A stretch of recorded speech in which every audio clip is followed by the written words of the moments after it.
Well, hello, you beautiful feminine soul, and welcome to Becoming Her, the podcast where we explore the messy, magical, and empowering journey of embracing the woman you were always meant to be.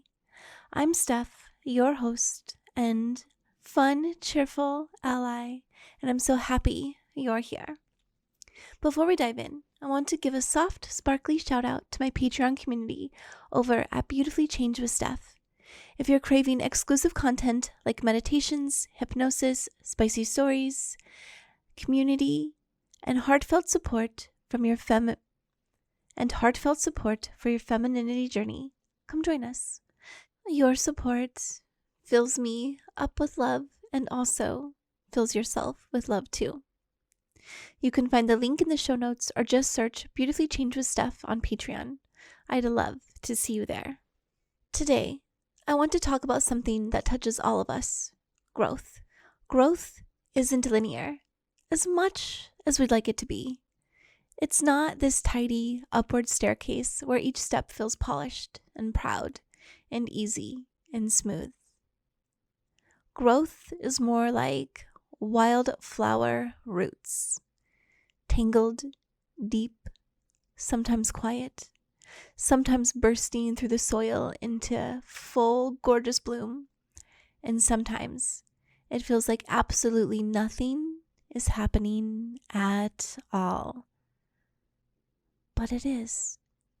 Even when it feels like you're standing still, you're growing. I mean, can you relate to this? Wanting it to be smooth, effortless, all the time. And then there's a bump in the road, or a pothole, or a messy root, and it's like, wow! So let's begin by honoring this truth. Your journey is valid. Your pace is sacred. Your unfolding is yours alone. And you are right on time. I posted on TikTok recently that it's never too late to become who you truly are. And I got so many responses, so many people saying, this is me, this is me. I started my transition at 62, 61, 50, my 30th birthday, and I still feel late. And everyone who said they transitioned, regardless of how late it was, that they were so happy because they stepped into who they were and life really began for them. Their self-love grew, their acceptance grew. They really stepped into their power, into who they are, to their life, and they loved it so much. And I think all of these women who shared how late they started, it was so powerful, and it's such a beautiful reminder that whether you've just taken your first step out as your authentic self, or you've been living as her for years, you are allowed to grow at your own pace, your own rhythm.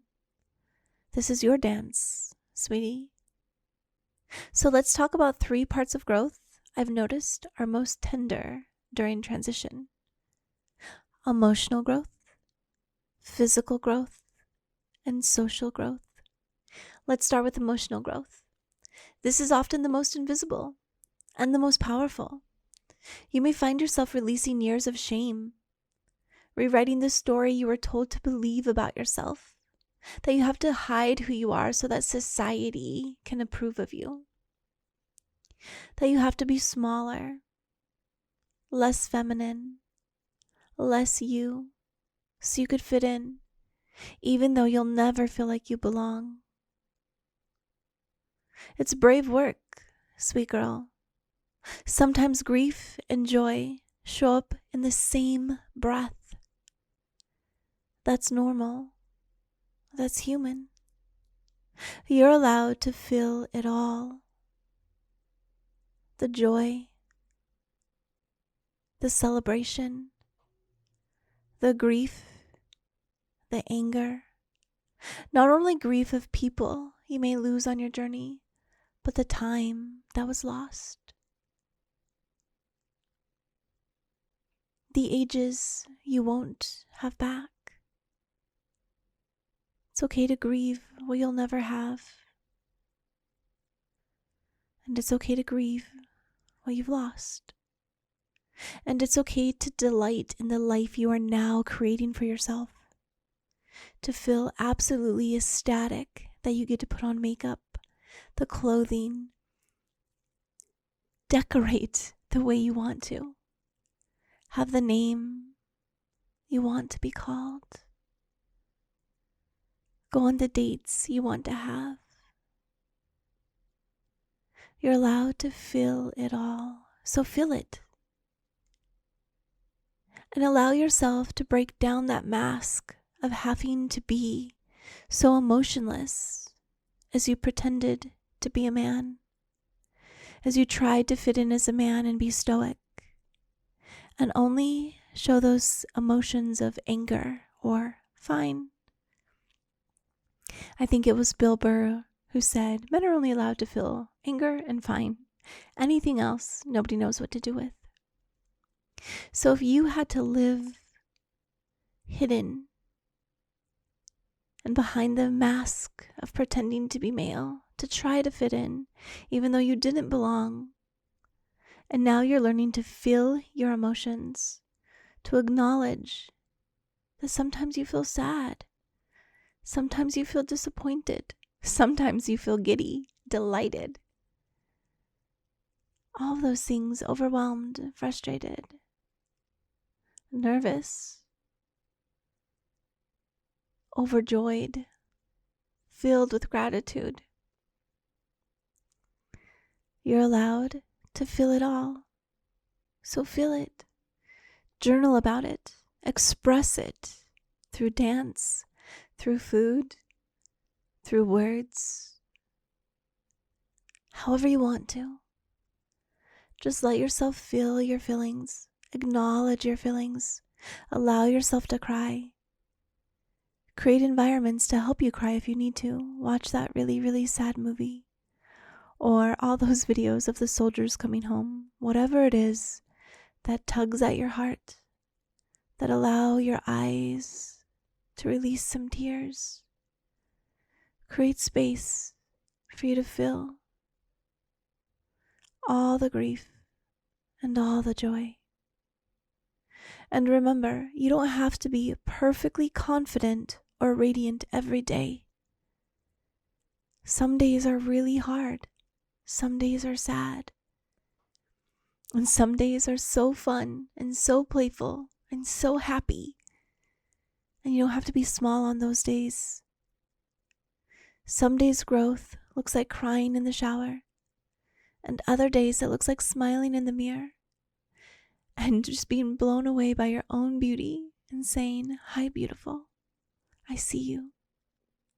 Both are progress. Both are needed. So feel your feelings, sweet girl.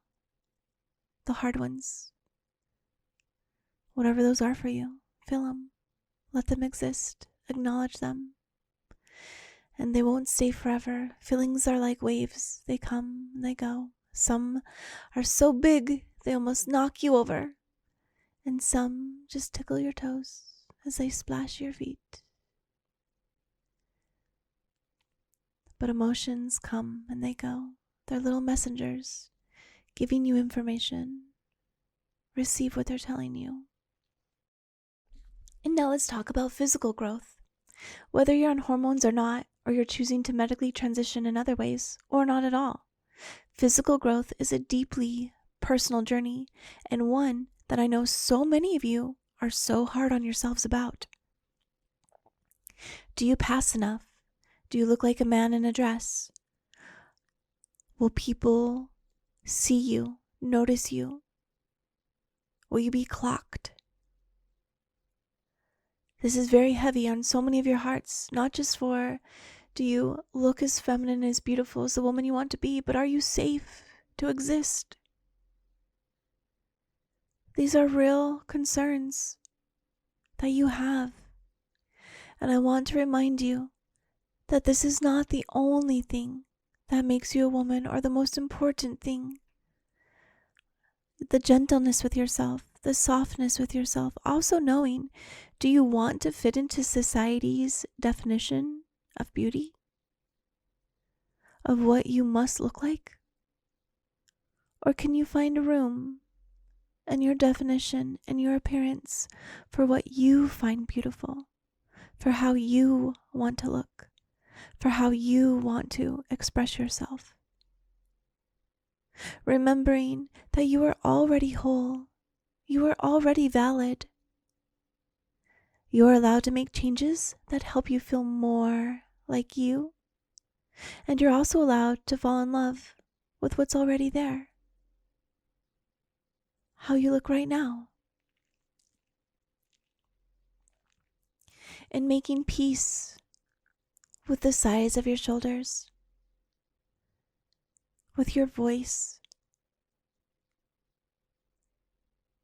Pluck your eyebrows if you want to. Make sure that your face is as smooth as it could be if that feels good for you. Taking care of your nose hairs. Get yourself that beautiful wig. Figure out what style looks best on you, what clothes light you up, and then begin to treat yourself.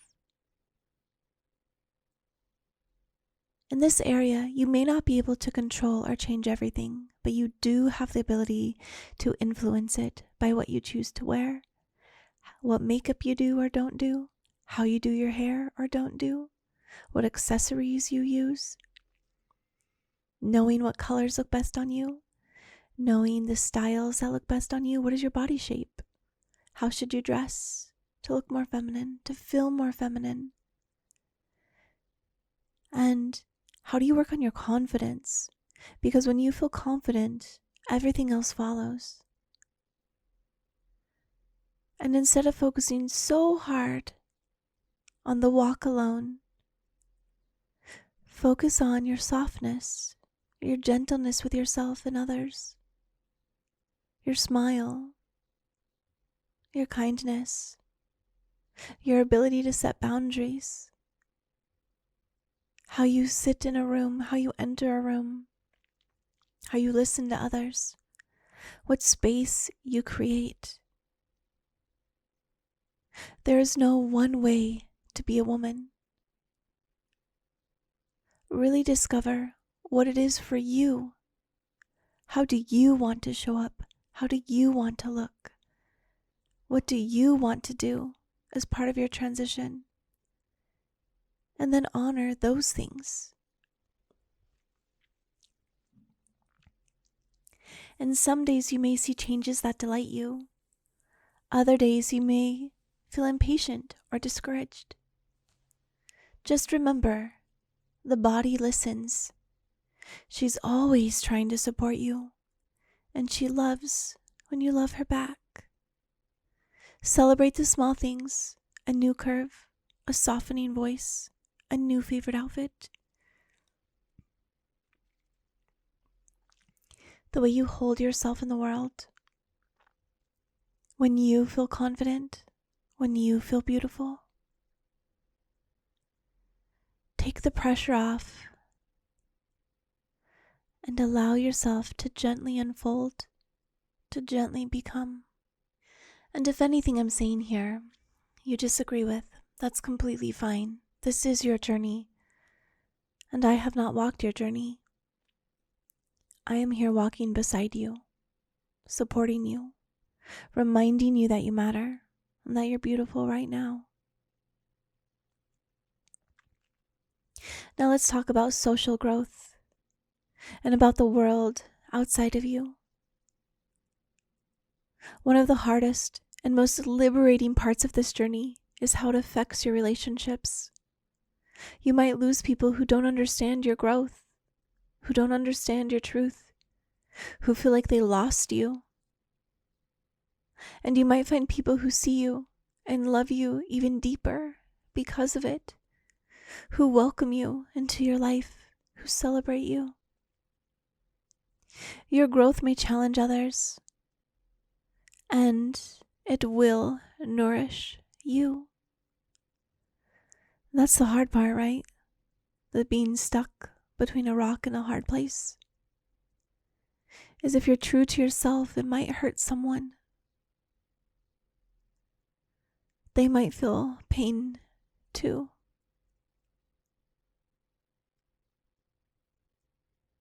And you don't want to hurt anyone. You just want to be you. You don't want to lose your friends or family or the people you've built your life with and around. You just want to be you so you can live fully. So you can dance and smile and laugh. So you can have some peace. So you can feel like you matter too. You don't have to explain your whole self to be valid. You just have to keep choosing you again and again and again. And that's really, really hard because with change comes loss. Some way. Sometimes with people, sometimes with places, sometimes with things. But with change also comes gain, happiness, people who will love and accept you, friendships, opportunities, happiness, peace, getting to know yourself, getting to stop the what if game. Well, I mean, let's be honest, most of you will still play the what if game because it'll be like, what if I transitioned 10 years ago, 20 years ago, 30 years ago? What would my life be like now, if only? But the beauty about transitioning now, wherever you're at in it, however much you're doing it, or even just acknowledging yourself and allowing yourself to be you, even if it's just a little bit here and there. What are you gaining from that? What are you gaining from allowing you to live? You are worthy of being seen, celebrated, and respected. And I just want to remind anybody who's listening to this, if this is triggering you or bringing up feelings and you need to talk to someone, remember you can always call the hotline 988 for more support to stay safe. And I want to remind you to celebrate the milestones. You are not who you used to be. Even if you're only just coming out, if your egg just cracked, you are not who you used to be. You are understanding yourself on a deeper level. You're getting to know yourself more and more. And that's worth celebrating. And also, did you try on a new dress? Did you come out to a new friend? Did you wear lip gloss to the store for the first time? Did you wear a bra under a huge sweatshirt? That's huge. That's becoming. Did you watch that chick flick on your own?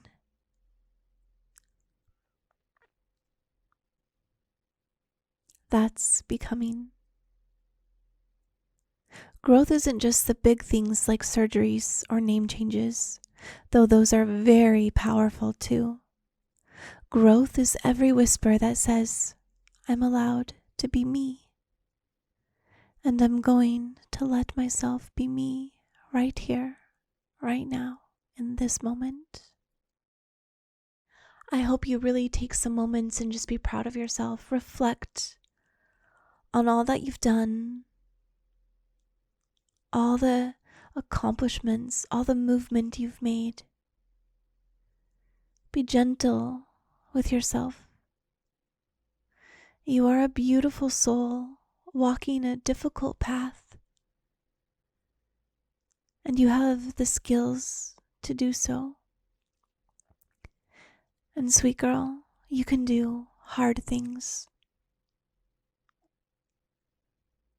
If this podcast speaks to you, if you're on your own journey of becoming and want to share your story, I'd love to hear from you. Send me an email at stephanie@beautifullychanged.com if you'd like to be a guest on Becoming Her and share your story with this beautiful community. Your story matters, your voice is powerful, and someone else needs to hear it. Because someone else has a similar story, and your story will inspire them, give them courage, remind them they're not alone. If you love this podcast and want to see it grow, here are 3 things you can do. Join my Patreon at Beautifully Changed with Steph for exclusive content and heartfelt support. Like, rate, and review Becoming Her wherever you're listening. It really helps. And share this with someone you care about who's on a journey of becoming. Thank you for spending this time with me. Keep blossoming. Keep choosing you. And remember, you are allowed to take up space, to grow at your own pace, and to love who you're becoming. I'll see you next time on Becoming Her. Stay soft, stay brave, and stay beautifully you. Bye.